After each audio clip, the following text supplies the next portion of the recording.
Hello, cinema friends. Welcome to another edition of Cinesundry. I'm your host, Markus Seaberry, and today we've got a spoiler-filled discussion of She-Hulk, Attorney at Law.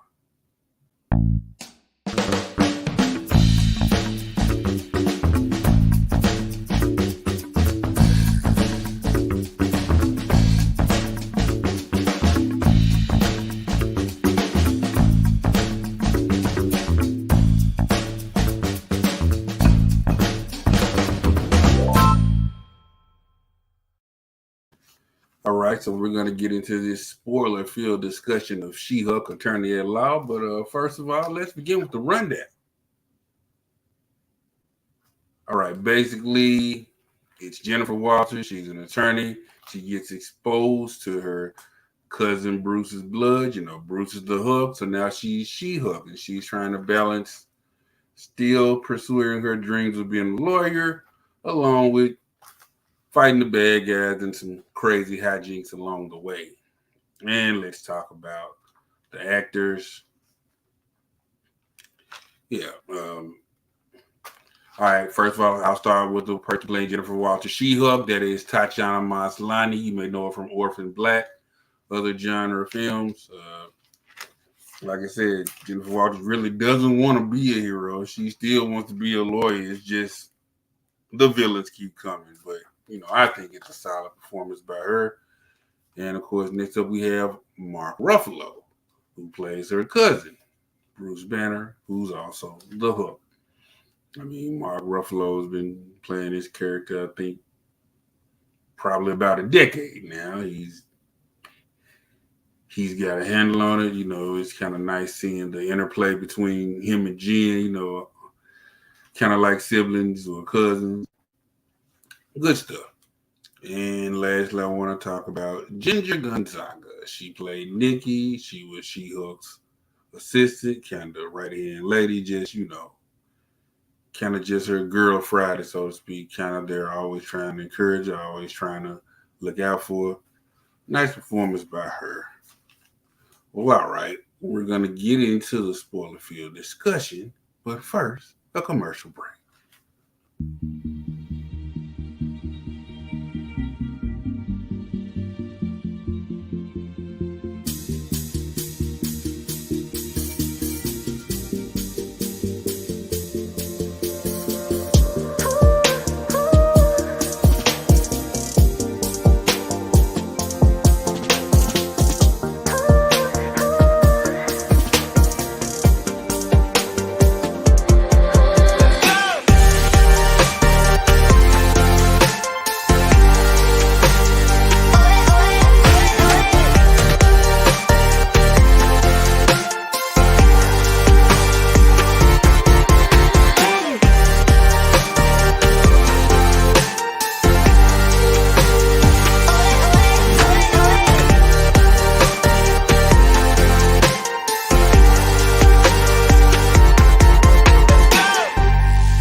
All right, we are back.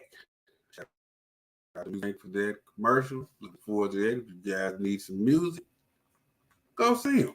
If you need some music for your productions. But all right, guys, you know, when we do these deep dive, these spoiler discussions, I don't like doing it by myself. I don't think Nerd Now should be a solo affair.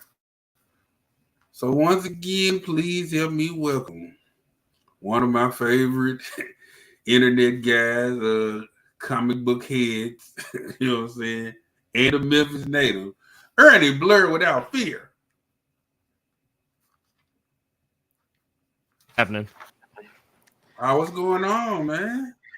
Oh man, a little bit of everything. Just been just getting strapped down in all these crazy Marvel movies and shows and everything has been coming out lately. Yeah, no, man. They just been hitting us full of things. Just like more shows, more movies. Hey, I'll take it. It's first world problems as far as I'm concerned. Yeah, you're right. There was a time and you had told me like they're gonna make an Avengers movie. Like if you had told like I don't know 11, 12-year-old me, I'd be like, really? They ain't gonna do nothing like that. Huh? Yeah, I'm like, they ain't doing nothing like that. Yeah, I'm like, there's a lot of people, man, and then the budget. But all right, so we're here to talk about She-Hulk. Just recently wrapped up on Thursday, man. I'm gonna try to take this in threes, man. First of all, the first 3 episodes, we're introduced to Jennifer Walters. She has an accident, gets exposed to husband's blood, becomes She-Hulk, and we see her, fighting Titania, loses her DA job, winds up getting a job at Goodman, Lieber, Kirchberg, and Holloway. Yep. GLK&H. Yeah, GLK&H. And she also deal with Emil Blonsky, one of her cousin's villains, who's not staying in jail like he's supposed to. He's been kind of running off and playing Fight Club with Wong. Just a lot of craziness, man. So, I guess I'll start at the obvious place. Man, how do you feel about all the initial, hoopla or resistance to the comedic tone of She-Hulk?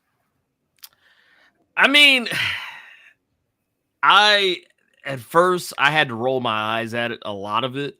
It wasn't until really the show was finally out or was getting closer to coming out that I really had to face it head on. But early on, when it was revealed the show was going to be a 20 to 30 minute episode legal comedy, I was perfectly fine with it because when She-Hulk first debuted, her whole thing was more of a serious story. Like her first initial comics run, the Savage She-Hulk, was pretty much just a female version of the Hulk. It was just same problems that Hulk deals with, but it's a woman and she's a lawyer. That was the only real difference. And it wasn't until the John Byrne Sensational She-Hulk series that came out shortly after that in the 80s, where it was oh, no, we're separating this. She's doing her own thing. This book is nothing like, if you're reading the Hulk and you come to She-Hulk wanting to see the exact same thing but with a female Hulk, it was nope, you came to the wrong place. This is a comedy. It's funny. It's breaking the fourth wall. It's doing all kinds of crazy stuff that you just didn't typically associate with comics at the time. And that's my favorite run of She-Hulk. That was actually the She-Hulk I was introduced to first. So I was perfectly fine with it being funny. I like She-Hulk when she's funny. So yeah, those are the ones that I was buying when I was a young man, and I was just I kept trying to tell people, guys, it's actually based on comics, and it's funny. And our producer asked a question that was similar to my second question, so I rolled this one. Do you guys think the initial way she got her powers was convenient?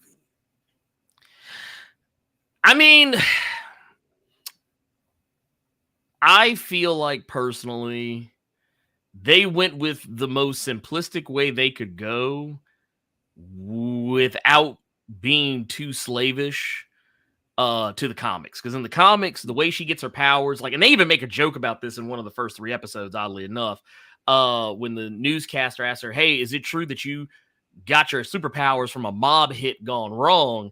That's what happened in the comics. It was a mob hit because she's a lawyer. She was trying to prosecute a case against this crime boss. She was getting too close. They sent a hit out. She gets shot, and her cousin Bruce is right there. The only way he can save her life is by giving her blood transfusion. He can't take her to the hospital because he's a wanted fugitive for being the Hulk. So he's like, hey, let me just get his blood transfusion. You're going to be all right. He didn't think that his powers would transfer from himself to her. And that's how it happens. It's a mob hit gone wrong. And I was like, honestly, a mob hit gone wrong is kind of convenient too. And I thought that was too heavy. It's actually more convenient. And see, I thought that was too heavy for the tone of this show. Yeah, exactly. A mob hit gone wrong, I think, if this was a straightforward, action drama, okay, cool. But it's a comedy. I'm I feel like it would bring the mood down if, she's walking down the street one day and boom, drive-by shooting, she's shot, and Bruce just kind of happens to be there. And is this is too much. It's too much. Yeah. I actually preferred this. This actually made a lot more sense to me based on the universe this all takes place in. So yeah. I agree, man. I agree. All right, so of course, man, we got to talk about Titania. So, how did you feel about her introduction in this world? I mean, it's very different because Titania in the comics is a completely different character. And while me personally, I'm actually a huge fan of the comic book version of Titania, that was probably one of the few areas of the show where I was like, I'm just gonna go with it and see what happens. And I ended up liking it because they went with her being the social media influencer and kind of doing a commentary on Instagram, YouTube, TikTok content creators, and how sometimes they're not really who they say they are. They do outlandish things to get attention, stuff like that. I thought it was a huge commentary, and I thought that was really awesome. But like, there was any one thing that I'd be like, man, I wish y'all had done this differently. That was the thing, because I feel like Titania had a real story to tell, but I get why they didn't go with it, because then you would have to explain, okay, well, then how does she get her, which technically they don't explain how she gets her powers on the show either, but all of her stuff dealt with Secret Wars, and it's like, well, we're not talking about that yet, so yeah. Our producer said that Titania seems to be comic relief. Their beef was like a B story. It was. Well, and to be fair, in the comics, while Titania is technically one of She-Hulk's like arch nemesis, Titania's never really been able to hold her own against She-Hulk before. So like, there was kind of, because honestly, the courtroom fight in the first episode is actually shot for shot from one of the comics, where like Titania pulls up, is ready to throw hands, and She-Hulk literally hits her with a one-hitter quitter. Done. Fight is over. And like, that's one of their, it's not their first fight, but it was like one of their first fights where there weren't any other superheroes or supervillains around to get in the way, like when they first met in Secret Wars. So like, when that happened, I know a lot of people were thrown off by it, but it was just like, I was kind of like, yeah, that's about. There's like 2 occasions where Titania has actually given She-Hulk a run for her money, and they are so far. I think one of them took place in the 80s in the Sensational She-Hulk. There was another that took place during the Dan Slott run of She-Hulk, and actually there was a third one in the Charles Soule She-Hulk that came out like maybe a few years ago, and even that one was short-lived. Like all the times they fought each other, She-Hulk is practically always had her number. So I wasn't bothered by that part, but I thought it was funny. And I like Jamila Jamil is great. As Titania. She's fantastic. She's fantastic. She was hilarious. Oh yeah. I love her. I love her. That woman can do no wrong in my eyes. So and of course, we got to talk about Wong, man, or Wongers. Wongers. Yeah, dude. Wong's like the new Nick Fury. Wong just show up in everything. It seems like he's the MVP of Phase 4 of the Marvel Cinematic Universe. I mean, I think he's gonna give him a medal by now, man. It's just like, like it's him. He just shows up everywhere and just has a hand in everything. But I like it though. I mean, because the guy's a good actor. Like he's Benedict Wong is, he could. Yeah. Great. He can do serious. He can do comedy. Like I mean, we can't have Stan Lee anymore. We can't have Stan Lee anymore because he's gone. We can't have Stan Lee cameos. We just got to do the Wong cameos now. You know what? I'd be okay with it, man. Oh yeah. You know what I'm saying? Like, I don't know, like WMCU, Wong MCU. I'm all for it. Give it to me. Our producer says it seems they use the superhero law practice to introduce lesser known characters. I agree. Yes. There's a term used in music settings called digging in the crates. And trust me, the creators of this show dug in the crates. They found some of the 100%. Most obscure characters. I was like, oh wow. Know that you're digging in the crates when you're pulling up Great Lakes Avengers characters. Exactly. Oh, okay. All right. Mr. Immortal. Yes. Ella Guila, Mm-hmm. the porcupine, Saracen, Mm-hmm. like all those people that they like the episode Yeah. 7 at Abomination's little Mm-hmm. street. That was just like, how D-list can we get?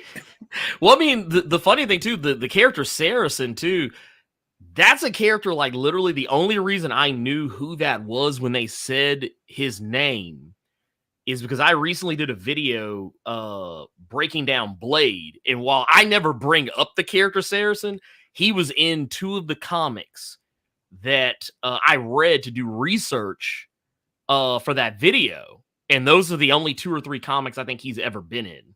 Like, period. And he's not even that big of a character, but like it was just like I was like, oh my god, like this guy is the deepest of deep cuts.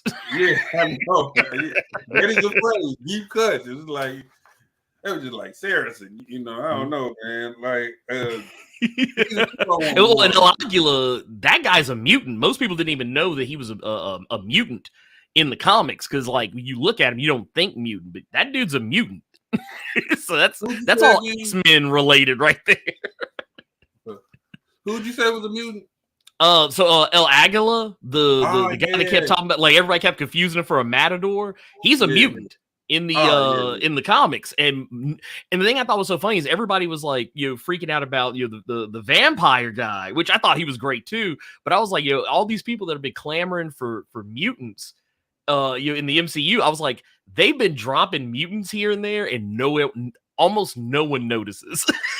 I mean, they literally said Miss Marvel was a mutant. Mm-hmm. Yeah, well, Miss Marvel's a mutant. So there was a character in Black Widow, who was a mutant. There's a guy. His name's Ursa Major.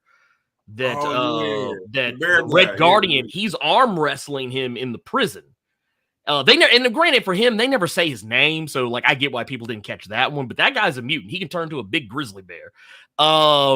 And then you got El Aguila, and technically Mr. Immortal's kind of nebulous because he says he's a mutant, but technically he's not really a mutant. But it's whatever.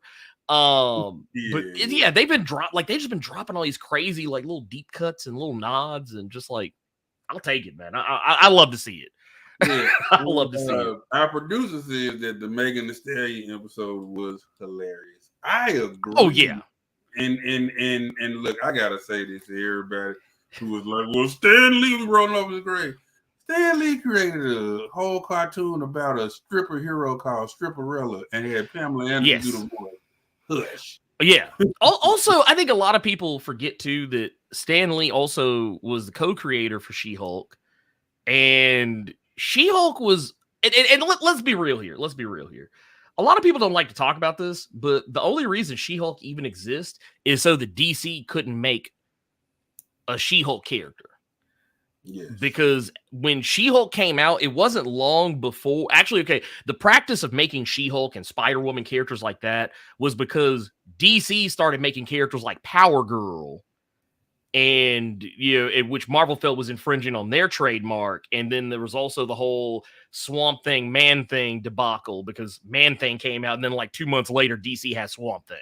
So it was one of those situations where it was like, all right, we got to start protecting our stuff because clearly the distinguished competition is going to steal our ideas if we don't steal them first.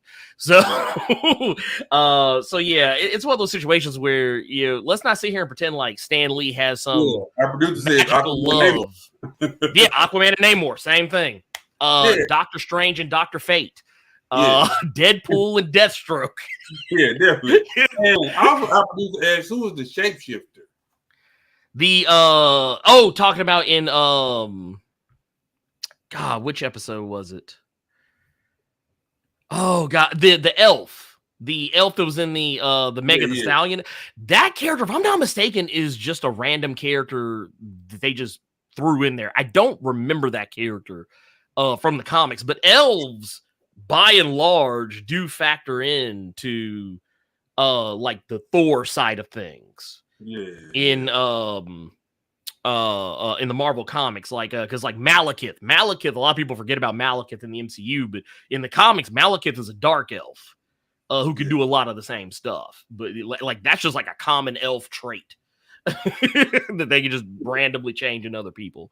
But I thought it was cool. And as much as people complained about, because everyone's like, oh my God, the twerking, I actually liked how the show leaned into it, how like occasionally they would do like, oh, well, the previously on She-Hulk, Jen would be narrating and be like, oh, well, previously on my show. And then they would just show the twerking just to make people mad because they knew what they were doing. They knew that all those people were going to be upset. Yeah. So they just went with it. And I thought that was the smartest thing they could have done. Yo, also in episode 3, we see the Wrecking Crew. Now, these are some of my favorite like henchmen, but they were like kind of powered down. They were like one step above your common henchmen. Did you like their portrayal? I gotta admit, same as I felt with Titania. I wish they would have done the legit Wrecking Crew, but it was one of those scenarios where, like, I get it. The Wrecking Crew is kind of a silly concept. Because, I mean, they're literally what she said they are. So did y'all rob an Asgardian construction worker? And it's like, yeah, that's what they did. It's like they're silly. They in the comics are a little bit more of a threat, but even in the comics, especially over the last couple of decades, they've kind of been treated as an afterthought or a joke, even though there's some characters like Thunderball, who's what my personal favorite member of the Wrecking Crew is, actually kind of stepped away from being just a lowly henchman to like actually being like a confidant of Black Panther in the comics. And it's one of those things where I was like, man, not only that, they actually kind of, they did another thing. I saw some people talking about it. They actually kind of race flipped the characters in the Wrecking Crew. Yes, they did. Like none of them are the race that, which I mean, is one of those things, like, it wasn't just Thunderball. So that's kind of the only reason why I'm not like super like in my feelings about it. Cause the main guy, Wrecker, who was in episode 7, at the group therapy deal, he's white. He's just bog standard white dude in the comics, and is not. I honestly don't remember what the ethnicity of the actor that plays him is, but he is not a white man. And I think the guy that was supposed to be Thunderball, I think he's either Asian or Mexican. And then some of the other 2 guys that are just typical white dudes, they're either Asian or Black or biracial or or something. So I mean, they kind of did a whole multicultural deal with them. I was like, you know what? I was like, it's whatever. I don't care at this point. I was like, they're clearly not going to be a big deal, so I'm not going to raise that much of a stink about it. But I do wish they would have done a little bit more with them, like actually giving her I wish they would have made just a little bit more of a threat, to where like Jen just didn't smack them up, in 10 seconds. Yeah. I was really hoping for a rematch. But, I guess same. Yeah. All right. And then we get into episodes 4 through 6. Now that starts with Wong having to come to She-Hulk because Donnie Blaze is misusing magic powers and just causing all kinds of havoc. And then we see, of course, Wong and Madison with 2 minutes, not where you think. And of course, episode 5 is, the legal battle with Titania. Yes, it was a fun episode, and episode 6 is She-Hulk and Titania's fight at her friend's wedding. So I want to break down some of this, man. All right, so what are your thoughts about the Wong Madison relation? Honestly, it didn't bother me. Like, I actually thought it was funny. Because Wong was just, because a lot of the times, especially if you dig into the maybe not so much sensational She-Hulk run, but like the Dan Slott, the Charles Soule run on She-Hulk, they're almost not all the way slice of life comics, but like there's a lot of just Jen doing lawyer stuff. Like she's representing superheroes and trying to get justice for them, and so the idea of Wong needing legal help made sense to me. And then like all the goofy asides, which if you go back to, like I said, the sensational She-Hulk and the comedic tones that were there, It made sense. I was like, it's cool. It was like, whatever. I know a lot of people are upset about the whole Donnie Blaze part, thinking like, oh, was this supposed to be like Johnny Blaze? It's like, no, it's Donnie Blaze. It's not the same guy. A lot of people made a big stink about the whole, oh, I sold my soul to so-and-so and so-and-so, some goat. And everybody's like, oh, it's got to be Mephisto. And it's like, it's not even the character she's talking about. It's like she's talking about somebody else. It's an actual goat dude. I forget the guy's name. It's a weird name, but there is actually a goat character that lives in hell. And I was like, that's probably who that was. It's probably not Mephisto. But yeah, I thought that was cool. Like Wong just wanted to watch The Sopranos. That's all he wanted to do. That's literally all the man wanted to do. He wanted to finish Sopranos, and Madison kept spoiling it for him. So that brings me to my next point. Madison, is she annoyingly hilarious or just annoying? You know, I feel like she was in the episode just enough before she got annoying to me. I feel like, because I know a lot of people are like, oh, they should make a show just about Madison, or they should do a special or one shot, just one time, deal with Madison. I was like, you know what? That sounds like a good idea if you just thought she was really funny. But I guarantee you, if she had like her own, even if it was only like a 20-minute special or even a 5-minute special, I feel like the joke would have worn thin by that point. Because I feel like they literally got her out of there just before I got kind of fed up with it. Like, yeah, because by the time you get to the very end of it, I was like, okay, cool, the show's over, and this is the last I'll probably ever see of her. And that wound up being the case. I was fine with it. It was one of those things that, the number one rule in comedy is to leave people laughing. You don't want to overstay your welcome. That's why most comedy specials are only an hour long. That's why most comedy movies are only 90 minutes. Because once you go past that point, it stops being funny. You've worn out all the jokes. Yeah, and our producer has a question too. Why they make She-Hulk thirsty? Okay, so She-Hulk in the comics even has a pretty active love life or romantic life. Like a lot of people know, she was, for the briefest of time, not the briefest, it was for a little bit, she was married to J. Jonah Jameson's son. Oh, yeah. John Jameson. That they wore out. Yeah. But I remember the John Jameson marriage. Mm-hmm. She's and while some of her exploits in this show, one of them doesn't actually happen in the comics. She is pretty active. She used to be with Thanos' brother. She's been with him. Eros, aka Star Fox, who was in the post credits of Eternals. She gets around. She-Hulk ain't shy. She ain't shy.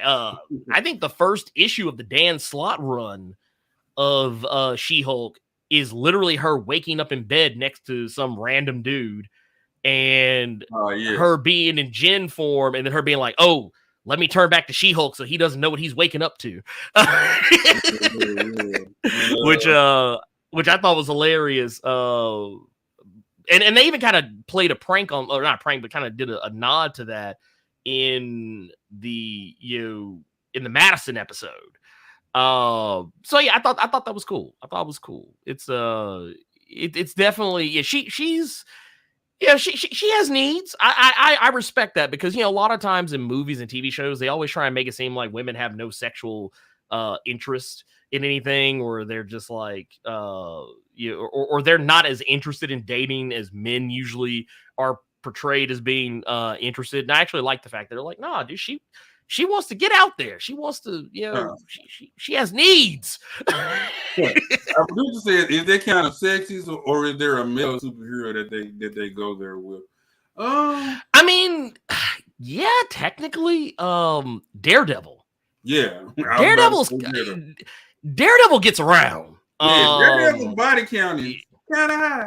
It's high. I mean, and not just normal people, with like a Black Widow. He's been with Black Widow. He's been with Typhoid Mary. He's been with Elektra. He had another love interest named Kirsten McDuffie, and he's even kind of bouncing. Actually, right now in the current comics, he's waffling back and forth between wanting to be with Kirsten and wanting to be with Elektra. So he's just kind of like, oh, and I forgot Karen Page. It was also Karen Page, and Daredevil was closing him down. He was closing him down. He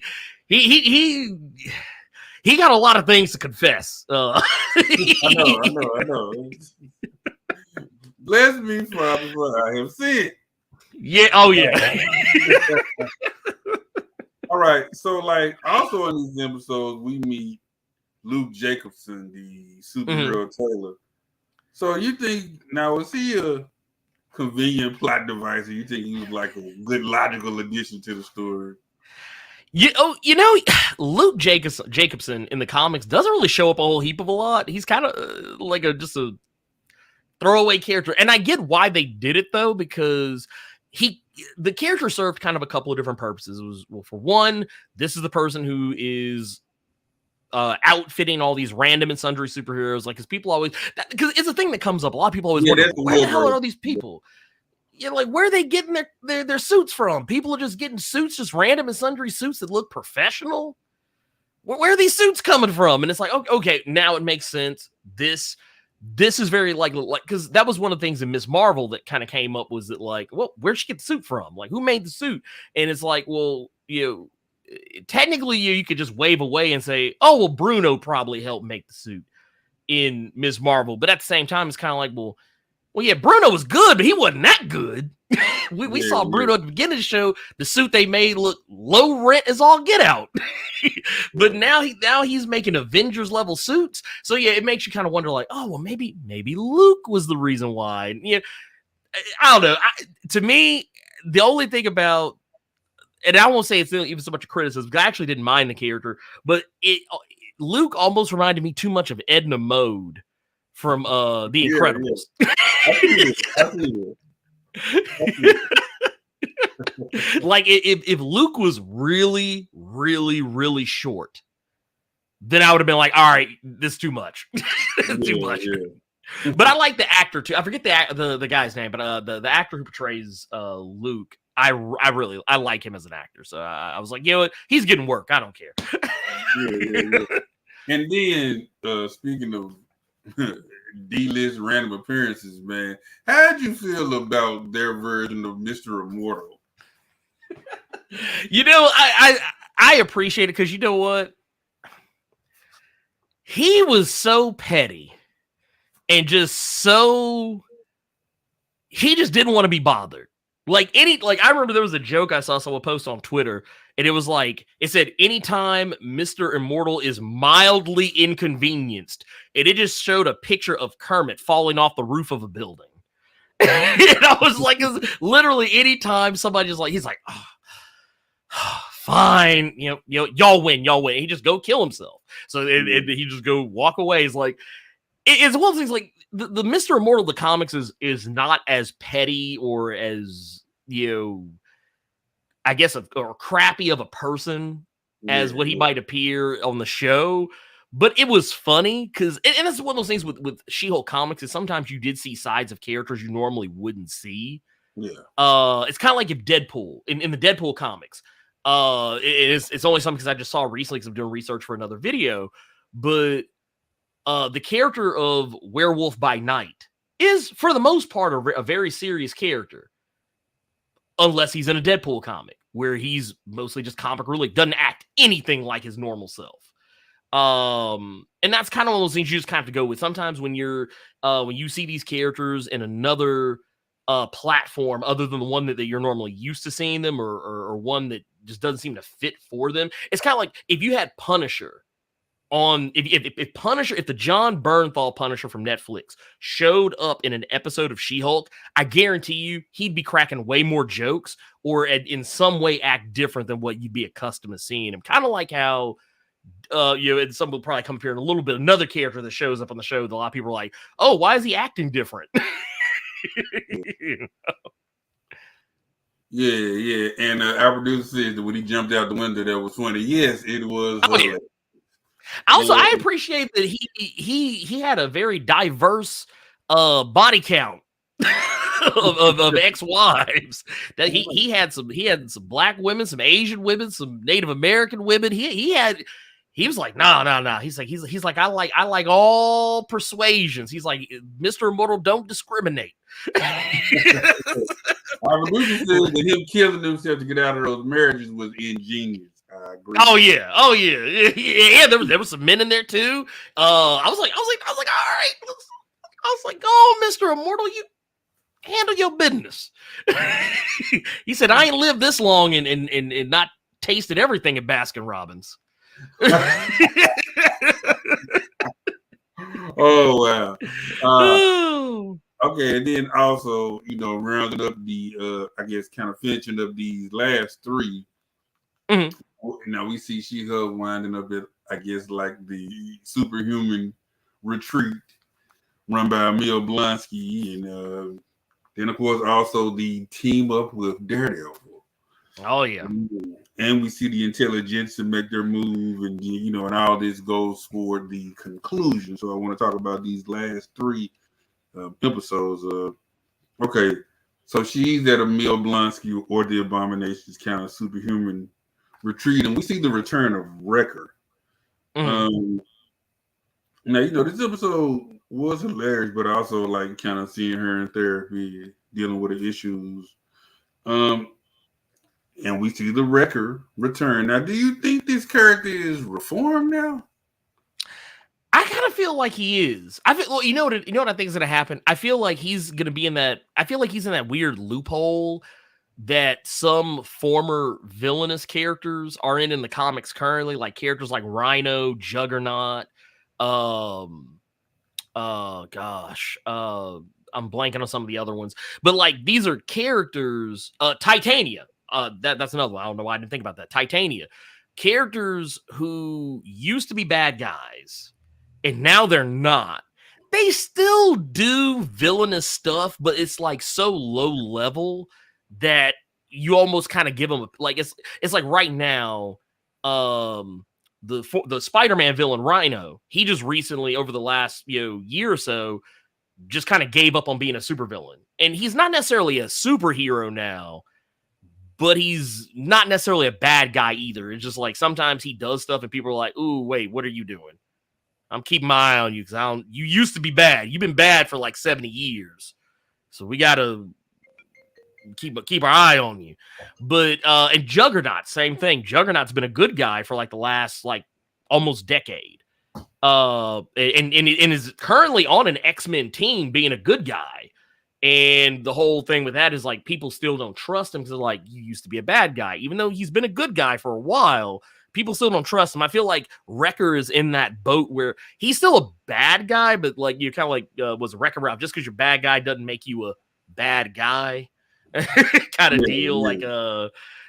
He's still a goon as what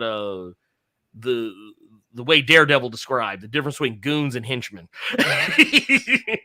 There's Abomination in the area too. Definitely. Oh yeah, definitely. Most certainly.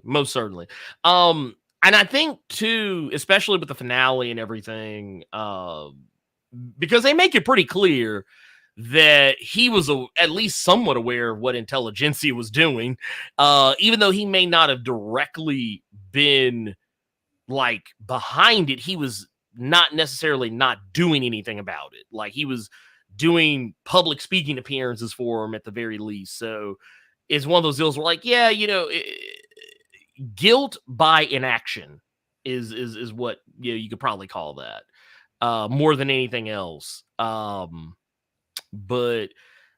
I did feel like it was nice to see those villains like working through their stuff.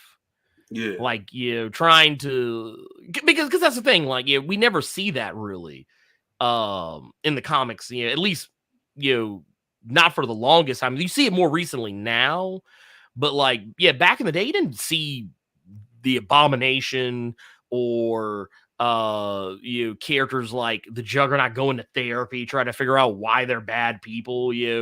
Usually they were bad guys. That's all you had to go with. It's just like, they're bad guys. Okay, cool. All right. That's all we need to know. But in the last decade or so, comic books have been delving more into that. Like, oh, well, why is this person bad? Like maybe if we understand why this person's bad, maybe it'll make us be able to write better stories for this character, or make readers feel some level of sympathy for them, or maybe realize why they shouldn't. Which I think is, a very important, thing to do. Cause, sometimes we do root for, like, we always want to root for the villains because, the villains are always the coolest characters. But sometimes we need to know why we're rooting for them, or maybe we should be checked on the fact that we are rooting for them. Maybe we should actually not be cheering them on.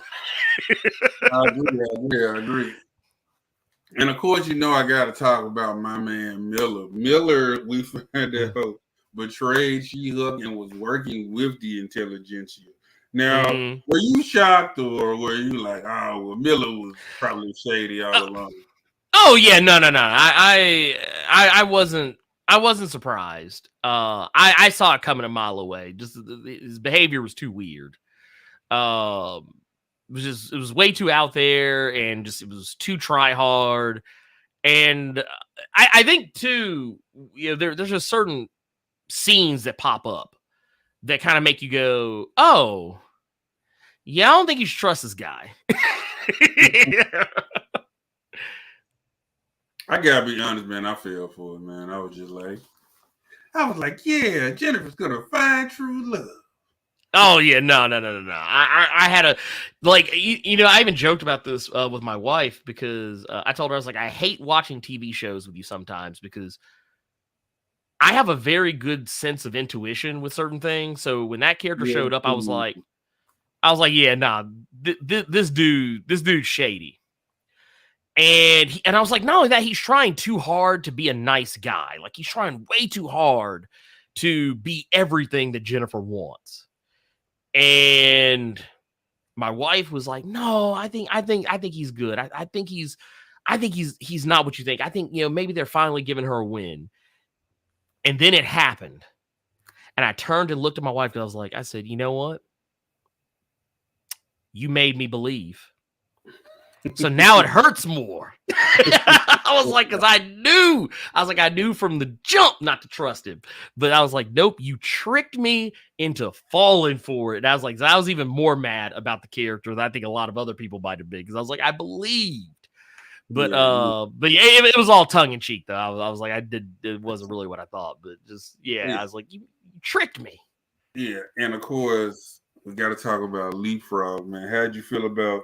I mean, they said Leapfrog, but actually the character who they used, Eugene Patilio, was Frogman, a more heroic version of Leapfrog. But how'd you feel about their portrayal of Leapfrog / Frogman? I mean, I thought it was funny. Because it was kind of showing the character in like the early stages, like he hadn't quite nailed down who he wants to be, so he was kind of all over the place. Like, he went from like trying to be a hero to kind of doing some shady supervillain stuff with kidnapping Luke. But I did think it was funny because Frogman is one of those characters that I've never taken particularly serious. But and I don't think the comics really ever have either, though. There have been some more recent portrayals where the character has been taken just a hair more serious. He's kind of like, I feel like he's Marvel's version of Kite Man, and which is funny because they have the same color scheme, green and yellow. But he's pretty much like a joke character. But like, the fact that he had bad puns is like he was trying to be Spider-Man, but just doing a really bad job at being like what Spider-Man does, where he's like, constantly mocking his enemies to throw them off their game. And we got to see what happens when you're not good at it. Because even the guys who were robbing the electronics store, they was like, all right.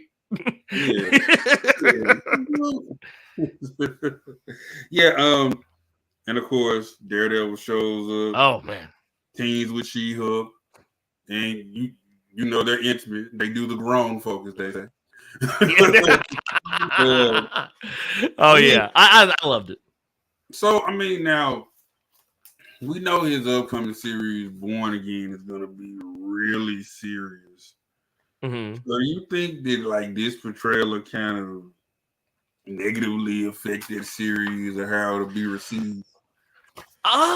No, because for the most part, Daredevil is kind of a lighthearted character. Not all the time, but he's not like the grit. So I think what happens a lot of times is people, when they see Daredevil, they think of him as Marvel's version of Batman, and that's not really true. He's actually an upbeat guy. Like when he's Matt Murdock, he's not the brooding grimdark sitting on the gargoyle on the top of the tallest building in the worst neighborhood humanly possible and just letting the water wash down his face so he can hide the fact that he's crying. He's not that kind of guy. Like that's not him. Matter of fact, when people bring that up, I always like to direct them to the Mark Waid run of Daredevil, where this seems to inspire this series. Yeah. You know, like kind of like West Coast chilling. Yeah. I mean, he's doing his thing. Like he's like, yeah, don't get me wrong. Like the Brian Michael Bendis run, the Frank Miller runs, and stuff like that. They've gone kind of dark with it. But even in those, like Matt is still a pretty chill dude. Like he still takes time to crack jokes from time to time. He's and he's not a mean person or a mean, and not to say the Netflix one was, but the Netflix version of Daredevil when Charlie Cox was playing him on that streaming service, that version of Daredevil was not inaccurate, but it was almost too much. They like, kind of it was yeah, they leaned into it. They leaned into it a little bit more than I would have personally liked. But I feel like that this version of Daredevil was perfect for this show because it worked. Now is he going to be acting the exact same way in Born Again? Maybe. Who knows? I feel like you might see a mixture of the Netflix and the She-Hulk stuff. Because another thing we got to think about too is that, yeah, Daredevil's going to be pretty hardcore when he's fighting like real deal tough bad guys. But in this case, he wasn't really going up against like super villains. He was going up against like normal, regular men. So he could goof off a little bit and take it easy a little bit. Yeah, and also I love the call back to his corridor fights in Netflix. And I was on super strength. Like, why would we do that? Yeah, it was like we don't have to do this. Which I thought it was cool too because they let us know, hey, we get it. We know what you liked about this original show. We're not going to give it to you just yet, though. We're going to make you wait till Born Again, but we want you to know that we know that you liked this aspect of it. And even how they played the like kind of like what they did on Miss Marvel when they mentioned mutants. They played like a little quick little jingle from the theme of the 90s X-Men series. They kind of did the same thing here. Like he's like, "Hey, I'm Daredevil," and they play like a quick little jingle off of the Netflix version of thing, which I hope they keep because I love that theme. I love that theme song. But and who knows, they probably will. If they used it in She-Hulk, they'll probably use it, elsewhere. But Born Again is a very serious story in the comics. It's like uber dark. Uber dark. Karen Page is strung out on heroin and working in the porn industry and like the bootleg porn industry in South America and so strung out that she sells Daredevil's secret identity to Kingpin of all people. Is like it's dark and I think that's also where she discovers that she has AIDS. If I remember correctly. No, I think that's in Kevin Smith's room. That was a Guardian Devil. It was a Guardian Devil. Yeah. But like the producer asked a question. Do you think the show can stand without the cameos? For She-Hulk, honestly, I feel like it could have, but I think not having any cameos is having to be its own self-contained thing. I don't think it would have served the show as well because that's kind of the allure of the She-Hulk comics is that someone's going to show up, because it's like, I think just recently in her current comic, Nightcrawler showed up for, I mean, not no reason, but like, it was just a thing that was kind of out of nowhere. You wouldn't expect to see Nightcrawler in a She-Hulk comic, but he comes there because he needs legal help. Yeah. In some of the other comics, like Star Fox, why would Star Fox be in She-Hulk's comic? And it's like, oh, because he needs legal help. Lots of other random and sundry characters show up in the comic because, they need her help for one reason or another. So I think just the idea of it being a legal comedy set in the MCU, you kind of needed those cameos.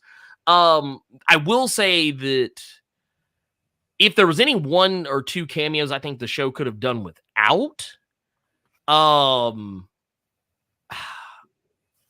honestly, I would say you probably could have gotten away with, I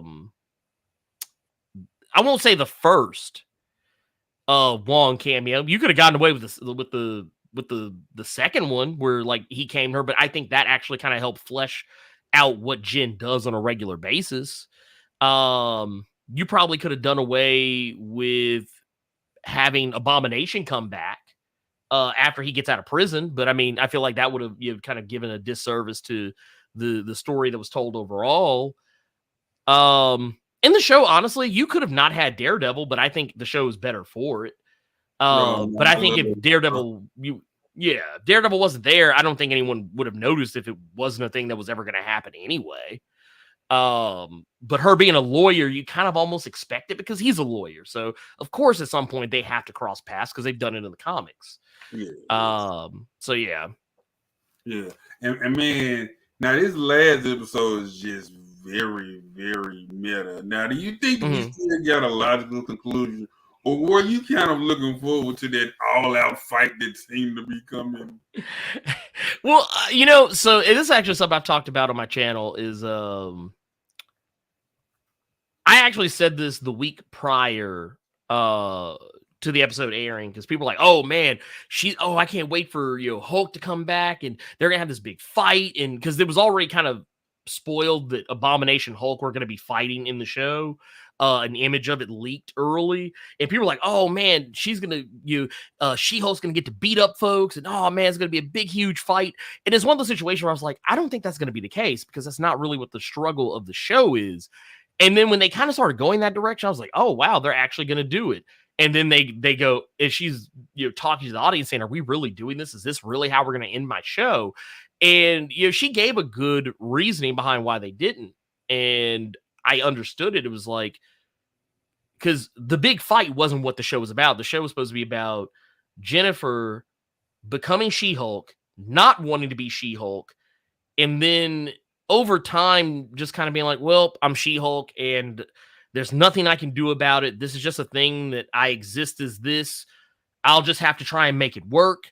And then she starts realizing that her and the She-Hulk persona are inseparable. She starts to accept who she is, and then people try to shame her for being who she is, and then her gaining that, finally finding that confidence in herself. I was like, no, that I feel is that was the arc.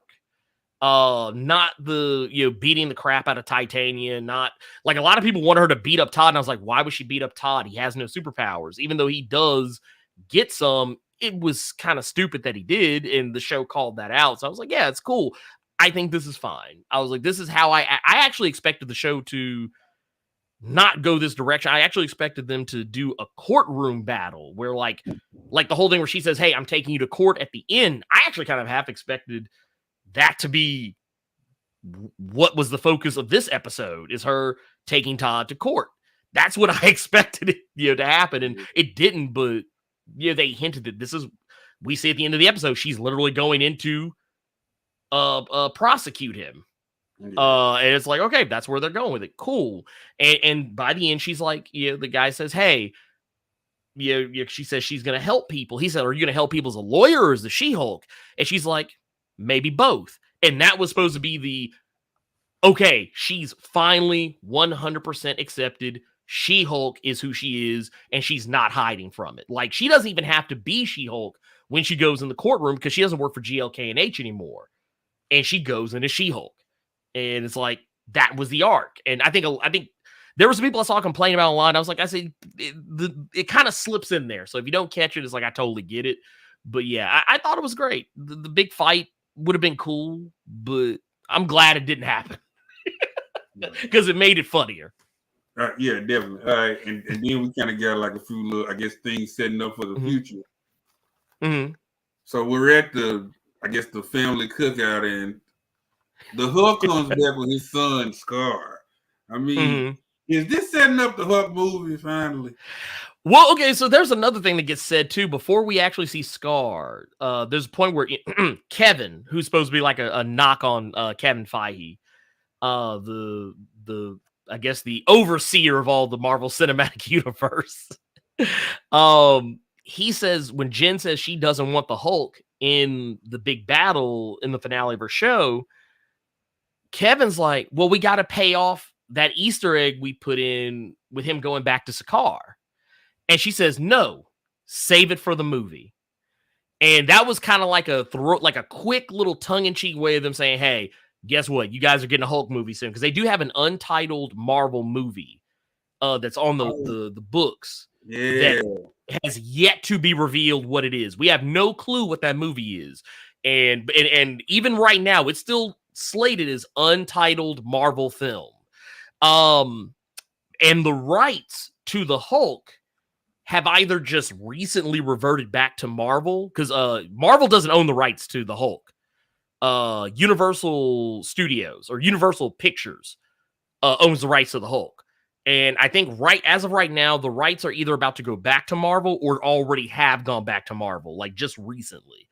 And so with Scar being introduced, we actually might get that Planet Hulk movie that people have always been wanting. Like it'll probably be like a flashback showing Hulk going to Sakaar and getting Scar, finding out about him and all that other stuff. But Scar being there is actually pretty cool because it's I know what I heard one person say is that, because we've seen a lot of the Young Avengers so far in all the various shows. Like we've seen Speed and Wiccan in WandaVision. We've seen Patriot on Falcon and the Winter Soldier. We've seen America Chavez in Doctor Strange and the Multiverse of Madness. We got Kate Bishop on Hawkeye.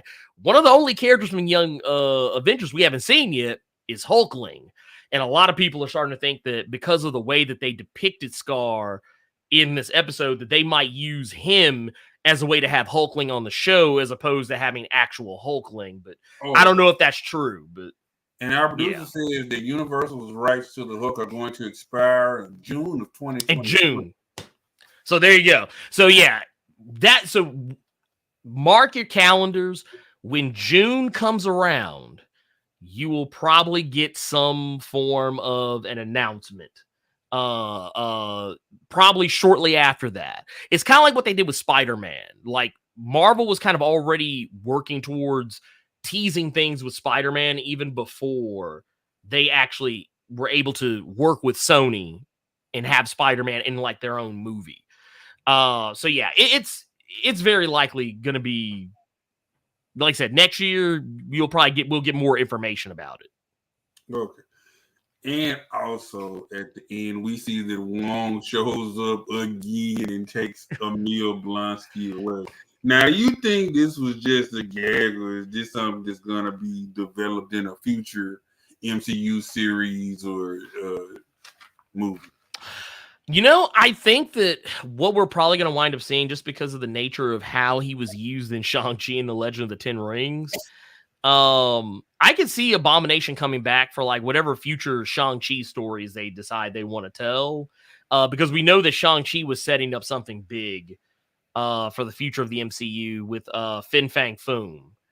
So I could see them like I could see like whatever the next Doctor Strange or next Shang-Chi film, whatever the case is, I could easily see Abomination making like an appearance in that, or seeing Abomination in other things. I could see that too, because I'm Tim Roth sounds like he's had a fun time doing a lot of this stuff. I could easily see, and this is what I was wanting originally. I was wanting Abomination on the Thunderbolts is what I was hoping for, but we didn't get that. So yeah, that would have been cool. Yeah, that would have been nice.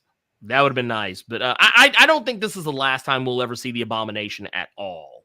I think we're gonna see him doing his thing with his was it 7 or 8 in Sundry Wives, and trying to be a motivational speaker for other supervillains and stuff like that. I think we'll see him again soon. All right, I guess we can kind of come to the line again. So I guess, man, to kind of wrap this up on a bow, I guess we gotta give our, closing thoughts and rating. So I'll start with you. Mm-hmm. What's your, overall feelings about She-Hulk Attorney at Law and what's your rating? And remember, our ratings are auteur, middling, and hack. Mm-hmm. For me, I would. I'd have to give it. I'd have to give it the auteur because, I felt that the show did everything I wanted it to do, and like I said, I'm a huge fan of the John Byrne era of sensational She-Hulk. I love the comedy. I think She-Hulk works best when she's funny as opposed to being serious. I thought they did a fantastic job. The character Tatiana Maslany understood the assignment. She came in and just did she became Jennifer Walters to the point that I now kind of like how we had people say that, oh man, when I think of the Joker, I think of Heath Ledger, or when I think about Batman, I think of this one particular actor. Like now when I think of She-Hulk, I'm forever going to think of Jennifer Walters, Tatiana Maslany as that character, and I feel like the showrunner Jessica Gao, she understood what She-Hulk should be. And it was almost like the show had its finger on the pulse of not just the people who would be fans of the show, but also the people who would be the haters of the show. And they showed it every single week with every episode. And the proof is even further in the pudding with the fact that even the people who hate the show are still watching it. They're still tuning in every week just to find out why they still hate it. And the people who love it are tuning every week just to be reminded again why they love the show. And I think that is the mark, for better or worse, depending on what side of that fence you sit on, that's the mark of a good show. If a show, even if you hate it, keeps you coming back just to hate watch it, I don't know what to tell you. Either that or you like that show a lot more than you thought you did. But I loved it. I loved it. I get that. I love parts. It kind of lost me in the middle a little bit because I was just like, I don't know. I mean, even though I did like the comedy, I just wanted a little more stakes sometimes. Like I wanted, like She-Hulk and Titania's whole little thing. Like I thought it would be more in my mind. Now just like, oh, okay, that's all it was. Now, having said that, it lost you in the middle, but now episode 7 through 9, I was like, boy, it finished strong. But if I gotta give an overall rating, I'm gonna have to give it a rating of middling. Now that's in the middle. I like it. Just mean I wasn't over the moon about it, I feel like I need to explain it because, like I say, I love several parts, and that's where I'm at. But see where you are. Hopefully there'll be a season 2 that'll be even better. And boy, I've been struggling with these Phase 4 movies, but like these series kind of like give me a little hope. Like, okay, Feige still got a master plan. It is not for me to always understand Feige's master plan. But Feige's plan is still at work. I just have to, trust in the system.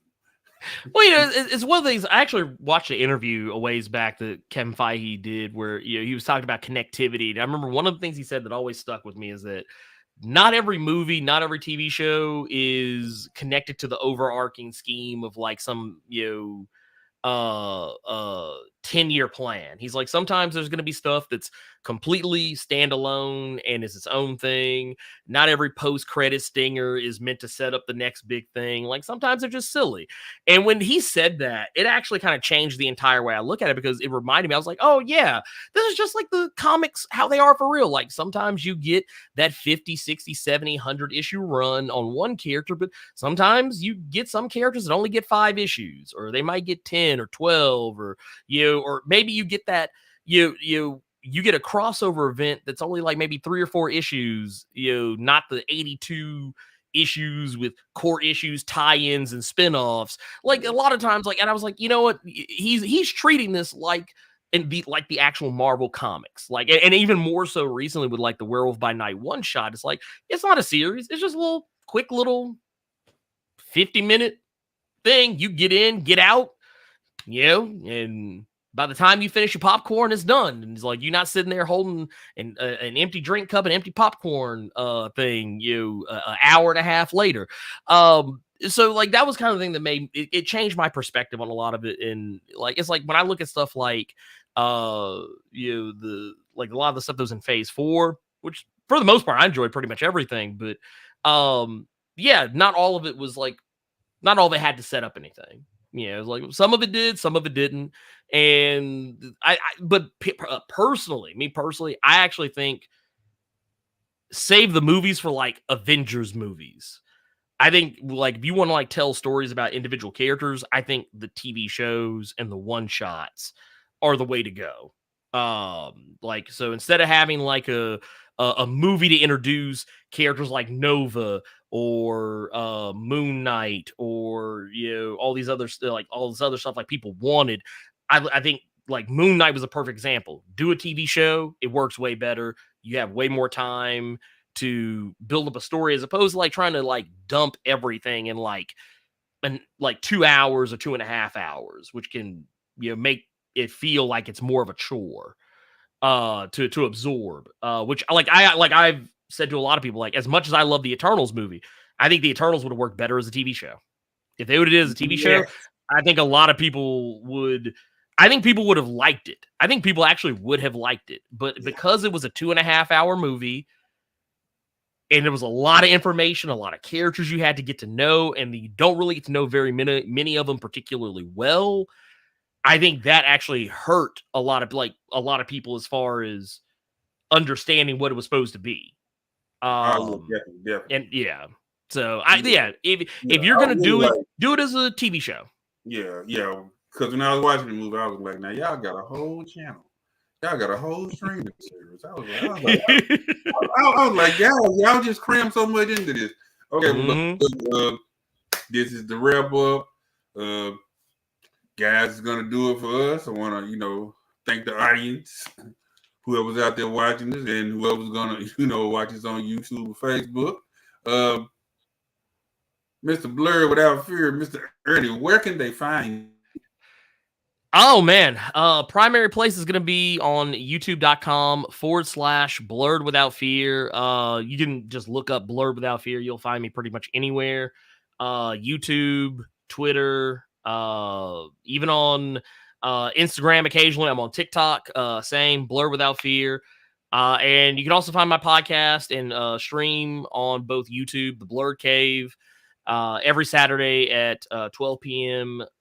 Central Standard Time for those of us here in Memphis. But if you're elsewhere in the world, 1 p.m. Eastern, 10 a.m. Pacific. And we always post the episodes a couple of days later on you can get them in podcast format on like Spotify, Apple, Google, whatever. All right. Great. And as y'all can see from this show, the man has amazing insight. Thank you. It would behoove you. You know what I'm saying? I gotta use college words. It would behoove you to support this man and listen to his works. And of course, please come back for more episodes of Cinesundry. We are here on the On Location Memphis Facebook page and the On Location Memphis YouTube channel. And for Ernie Blerd Without Fear, I've been Markus Seaberry. And as I always want to ask that you Like the video, comment down below in the video, and subscribe to the On Location Memphis YouTube channel. And remember, guys, take some time. Treat yourself to a movie or a great series. And see you next time.